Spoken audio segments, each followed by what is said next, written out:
मैं से खुला लेना चाहती हूँ। मानता हूँ गलती हुई है, लेकिन गलती की इतनी नहीं सजा। भूल गई कि मैंने तुमसे मोहब्बत की थी। हाँ, भूल गई। उस शख्स की नफरत बहुत दुख देती है। मोहब्बत कर। हेलो फ्रेंड, अंदलीब ज़ारा से मिलेगी तो ज़ारा उसे देखकर बहुत ज़्यादा हैरान होगी कि अंदलीब जिंदा है। ज़ारा तो नुमेर की सारी हकीकत जान चुकी थी और उसका नुमेर पर गुस्सा भी कुछ कम हो गया था। जब अंदलीब उसे फोर्स करेगी कि वो अपनी बेइज्जती के बाद अब नुमेर के साथ नहीं रहना चाहती, इसलिए वो अब नुमेर से खुला लेने का फैसला कर चुकी है। इसलिए वो चाहती है कि अब वो नुमेर से शादी कर ले, क्योंकि इन दोनों की अच्छी अंडरस्टैंडिंग भी है और अनादिल भी इससे काफ़ी मानूस हो चुकी है। लेकिन ज़ारा उसे समझाने की कोशिश करेगी कि अव्वल तो वो नुमेर से कभी भी शादी नहीं करेगी, दूसरा उसे इतना बड़ा फैसला लेने से पहले एक बार नुमेर को सफाई का मौका तो देना चाहिए। वो खुद भी बहुत ज़्यादा अजियत में है कि अंदलीब इसकी वजह से इस दुनिया से गई है और अब तक वो इस बात की सज़ा खुद को दे रहा है। लेकिन अंदलीब का गुस्सा नुमेर के लिए अभी भी कम नहीं हुआ था, इसलिए वो अब नुमेर की शक्ल भी नहीं देखना चाहती थी। वो ज़ारा को साफ साफ कह देगी कि अब उसे नुमेर की ना तो कोई बात सुननी है और ना ही उसकी शक्ल देखनी है, क्योंकि जिस शख्स ने इसके किरदार पर उंगली उठाई है उस शख्स के लिए उसकी ज़िंदगी में अब कोई जगह नहीं है। और फिर वो वापस घर आएगी और अपना फैसला अपने माँ बाप को भी सुनाएगी कि वो नुमेर से खुला लेना चाहती है। तो ये सुनकर अंदलीब की माँ बहुत ज़्यादा परेशान हो जाएंगी, क्योंकि वो भी चाहती हैं कि अंदलीब नुमेर से अपना रिश्ता ना तोड़े। उन्हें लगता है कि अब नुमेर अपने हिस्से की सज़ा काट चुका है तो अंदलीब को भी उसे माफ़ कर देना चाहिए। लेकिन इस बार अंदलीब के वालिद उसका भरपूर साथ देंगे कि अब वो अपनी बेटी पर कोई प्रेशर नहीं डालेंगे, वो जो भी फैसला करेगी उन्हें मंजूर होगा।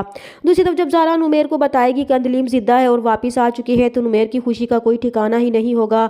उसे यकीन नहीं आ रहा होगा कि अंदलीब जिंदा है। लेकिन जब ज़ारा उसे बताएगी कि वो वापस तो आ चुकी है लेकिन वो अब इसके साथ कोई ताल्लुक नहीं रखना चाहती, क्योंकि वो उसे खुला लेने का फैसला कर चुकी है, तो नुमेर जो अंदलीब से बेहद मोहब्बत करता है वो खुला की बात सुनकर बहुत दुखी होगा कि अंदलीब उसके साथ ऐसा कैसे कर सकती है। इसलिए वो अंदलीब से मिलने इसके घर जाएगा और उससे कहेगा कि वो उसे लेने आया है, वो उसके साथ घर चले, उसकी बेटी अनादिल को माँ की बहुत ज़रूरत है। लेकिन अंदलीब उसके साथ जाने से साफ इनकार कर देती है कि अब वो इसके साथ कोई भी ताल्लुक नहीं रखना चाहती। रही बात अनादिल की, तो अपनी बेटी को अपने साथ ले जाएगी। वो चाहे तो ज़ारा से शादी कर सकता है और बहुत जल्द उसे खुला का नोटिस भी मिल जाएगा।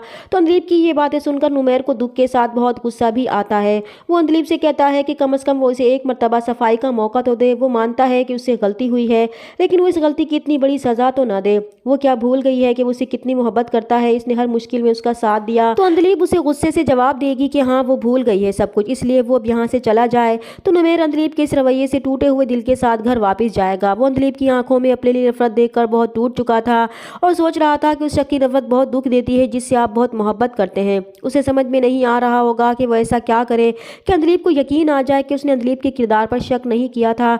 इसलिए वो एक बार फिर ज़ारा के पास जाएगा कि वो अंदलीब को समझाने की कोशिश करे। इस तरह ज़ारा नुमेर और अंदलीब की गलत फहमी को दूर करने के लिए पूरी कोशिश करेगी, क्योंकि वो भी यही चाहती है कि अंदलीब नुमेर को माफ़ कर दे। चैनल पर नए हैं तो प्लीज़ चैनल को सब्सक्राइब कर दें। मिलते हैं नेक्स्ट वीडियो में, तब तक के लिए अल्लाह हाफिज़।